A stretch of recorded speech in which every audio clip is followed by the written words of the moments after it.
4 বছর আগে ক এবং খ এর গড় বয়স ছিল 18 বছর। ক, খ এবং গ এর বর্তমান গড় বয়স 24 বছর। 8 বছর পর গ এর বয়স কত হবে?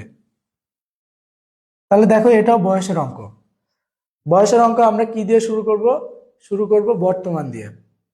বর্তমান দিয়ে শুরু করব, তারপরে যদি অতীত থাকে সে অতীতটা নিব, এরপরে নিব ভবিষ্যৎ। মনে রাখবা, বয়সের অঙ্ক শুরু করব কি দিয়ে?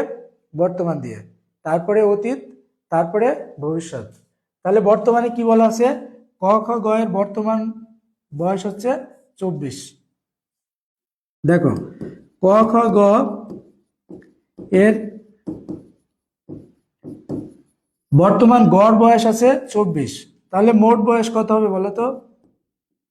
গড় বয়স আর মোট বয়সের ভিতরে পার্থক্য কি?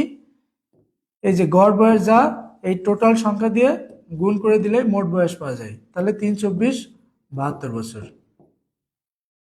ক, খ, গ এর বর্তমান বয়স, মোট বয়স আমরা পাইলাম 72 বছর।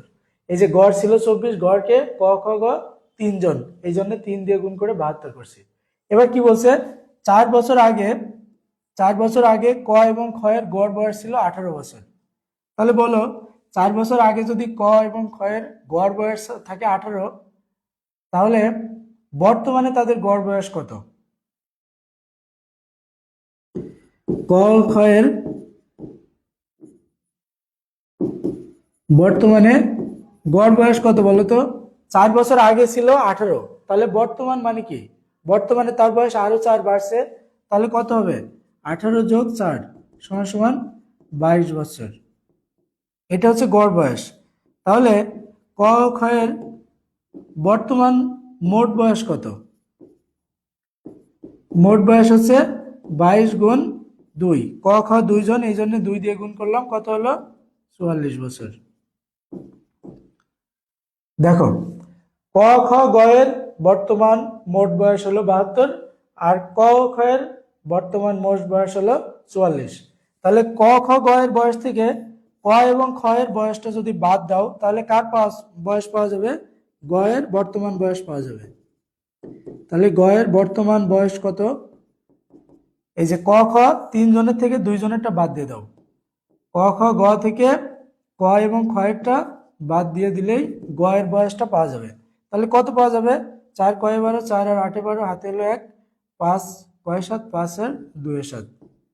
তাহলে আমি দেখলাম গ এর বর্তমান বয়স কত? 28 বছর। কিন্তু আমাদের চেয়েছে কি? বলছে 8 বছর পরে গ এর বয়স কত হবে? তাহলে এখন তোমরাই বলো, গ এর বর্তমান বয়স আছে 28 বছর, তাহলে 8 বছর মানে কি? আজ থেকে আরো 8 বছর পরে। এখন তুমি চিন্তা করো, তোমার বয়সই সব এটা হয়তো মনে হচ্ছে গ, গ মানে তোমাদেরই বয়স। তোমার বর্তমান বয়স যদি 18 হয়, সরি 28 হয়, তাহলে 8 বছর পর তোমার বয়স কত হবে? তোমরা যারা এখানে ক্লাস করছো, আমার মনে হয় ম্যাক্সিমামেরই বয়স 25 থেকে 28 কিংবা 30 32-এর মধ্যে। তাহলে 8 বছর পর কত হবে বয়স বলো সবাই? 8 বছর পরে কত হবে? এই 28-এর সাথে 8 যোগ করো, 8 8 16, 6 হাতে হলো 1, 36। তাহলে বয়স কত হবে 8 বছর পরে? 36 বছর।